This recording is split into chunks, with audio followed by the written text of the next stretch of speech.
It is December of 1941, and Japan continues their conquest of the Pacific, taking island after island in an aggressive campaign. But today, the United States Navy will attempt to finally go on the offensive, trying to strike back against the rising sun.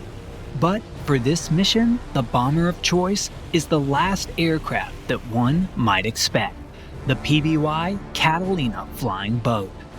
In a forgotten mission, American Catalinas would be sent out to strike back against Imperial Japan in a rare attempt of her use as a bomber. Would this bold plan pay off, or go down as a monumental disaster? Before we get to the US Navy's costly decision, let's talk about something that can cost you dearly: subscription fees for things you don't use. Well, fortunately, today's sponsor, Rocket Money, is here to help. Rocket Money is an all-in-one personal finance app that helps you cancel subscriptions, lower bills, and manage your money better. Personally, Rocket Money has been a lifesaver for me, because with all I have to manage, I often find myself still paying for subscriptions that I don't use. But with the Rocket Money app, I was able to connect my bank account, identify all my subscriptions in one list, and then cancel the ones I didn't need, all in just a few taps. But that's not all. Rocket Money has also helped save me money by setting budgets and organizing my expenses so I can see where I'm spending the most. It's truly the secret weapon for financial management. So if you want to save more and spend less, join the over 5 million members currently using Rocket Money. Go to rocketmoney.com/TJ3 History or click the link in the description to get started for free. Now, stand by. Looks like we're getting a breaking news bulletin. We interrupt this broadcast to bring you this important bulletin from the United Press. Flash, Washington. The White House announces Japanese attack on Pearl Harbor. On December 7th of 1941, Imperial Japan dealt a crippling surprise attack to the United States at Pearl Harbor, catching Uncle Sam on his heels and thrusting America into a world war. Following this, Japan would take advantage of the disorganization and chaos of the United States Navy in the Pacific, taking any stretch of land that they considered valuable in their war efforts as they implemented an aggressive and quick island-hopping campaign. In mid-December, one of the groups of islands that quickly fell into the crosshairs of the rising sun would be the Philippines, and specifically the city of Davao on the island of Mindanao. This small island was of particular value to the Japanese, or to the Americans for that matter, because of this right here. An airstrip right in the midst of what would no doubt be a highly contested region. Thus, on December 17th, the Japanese invaded Davao and, with little resistance, quickly took the island. Following this, a group of warships involved in the attack were stationed at the small island of Jolo. And this is where our battle would take place. In response to the raid on Pearl Harbor and the recent invasion of the Philippines, the United States is looking to halt the Japanese advance, as the quicker they can stop the bleeding in the Pacific, the better chance they have of winning the war.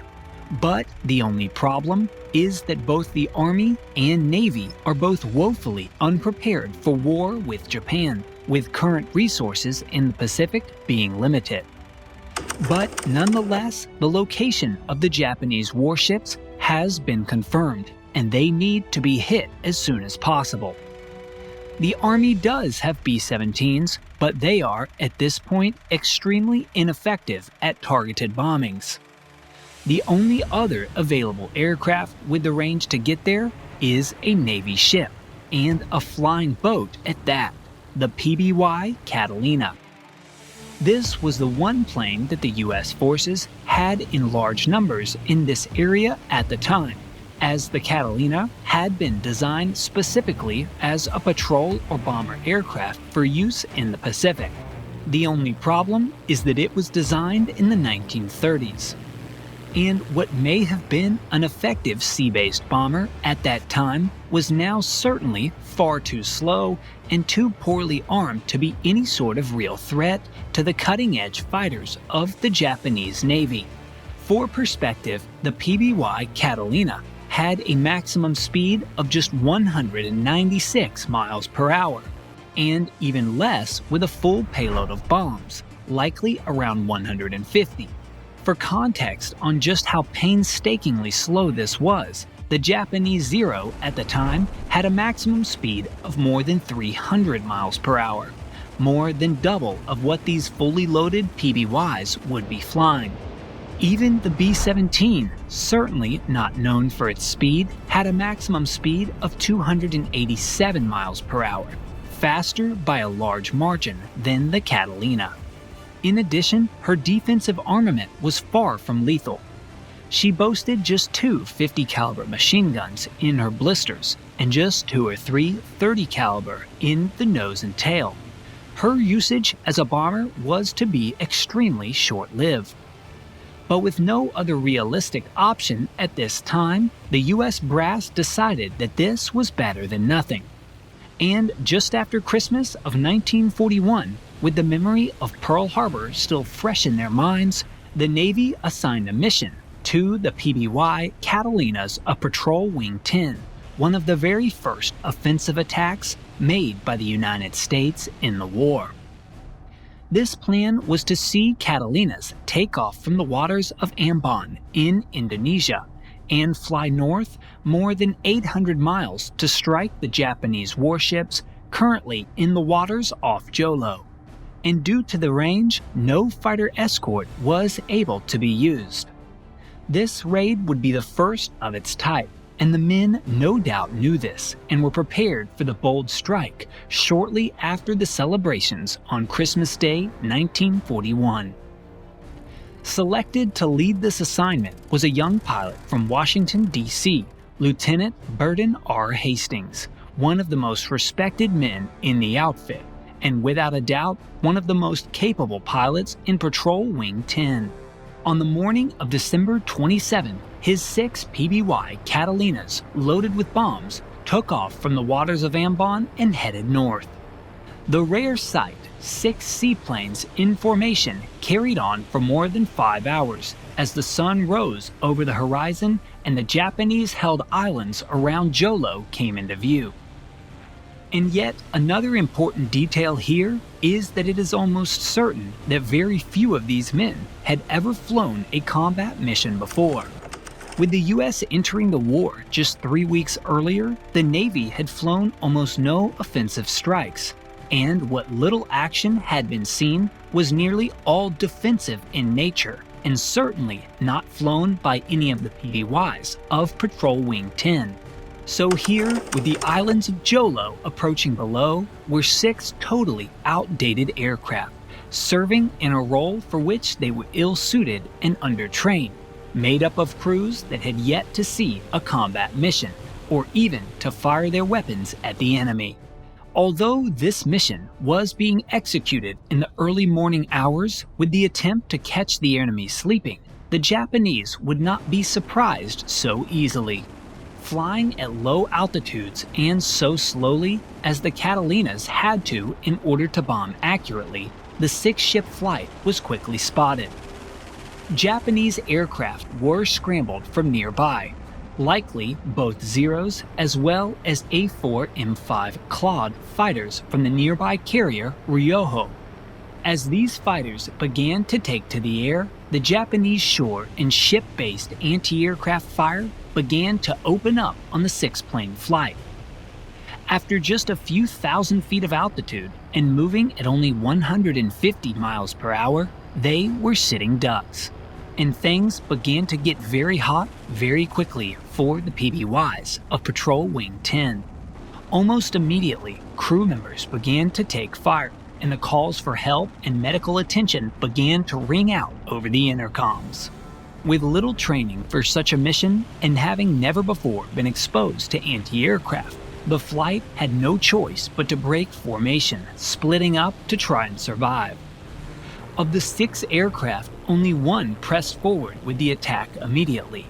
This would be Ensign Elwin L. Chrisman. During his dive on a cruiser, a Japanese Zero began to attack their plane. But her 2 waist gunners, aviation machinist mate Joseph Bungast and Andrew Waterman, downed the attacker, watching him fall downwards into the ocean. But unfortunately, both men would be tragically killed shortly after and posthumously awarded the Navy Cross. Ensign Chrisman then ordered bombs away, with his payload landing near the Japanese ship and reporting it as damaged. Moments later, he pulled away, hoping to escape the target area, but yet another Zero pulled behind and began to attack his PBY. The surviving gunners continued to battle, but this dogfight became intense. Ensign Chrisman tried turning into the Zero, and a serious duel began between the maneuverable fighter and the slow seaplane. But eventually, the inevitable happened. A 20mm shell from the Zero found the fuel tanks, and the Catalina caught fire. 3 crewmen quickly bailed out, but only one would survive. Ensign Chrisman remained with his plane and brought the crippled PBY down in the waters safely, pulling his few surviving crew members together on shore. Around this same moment, another PBY was hit and went down into the water with a handful of survivors. They too swam to shore and linked up with Ensign Chrisman's crew. This handful of Navy men would spend the next 2 weeks avoiding capture by the Japanese. With the help of what were called some unfriendly natives, they eventually made it back to friendly territory, telling the story of their disastrous mission. But before that, anti-aircraft fire would score another blow, as yet another PBY attempted to drop its bombs after the initial breakup. This aircraft was flown by Lieutenant Jack B. Dawley and would go down into the water farther out to sea, with her crew joining together in life rafts and being picked up by a friendly ship a few days later. Finally, Lieutenant Burden R. Hastings' ship, the lead aircraft of the mission, was also hit. With his aircraft on fire, he too sat his plane down in the waters near Jolo. But tragically, he and his survivors were unable to avoid capture by the Japanese. They were taken captive, and shortly thereafter, they were interrogated and beheaded on the parade ground of the Japanese Jolo garrison. The remaining 2 PBYs, no doubt riddled with bullet holes, were the only survivors of the disastrous raid. Upon eventually returning with the help of the natives, Ensign Chrisman would state in a report to his superiors, "The firepower of the PBY-4 is totally inadequate. Under no circumstance should PBY aircraft be used where they will come into contact with enemy fighter planes unless protected by fighter convoy." In the attack, it was reported that 1 Japanese transport ship was sunk and 1 cruiser damaged. But the cost was far too high, and it made clear that the PBY was far outmatched on the battlefield, sending it on a path to operate as a patrol aircraft where it would shine and make great contributions to the war. If you enjoyed this forgotten story, consider joining my Patreon so I can tell more just like it. Thanks for watching, and I'll see you next time.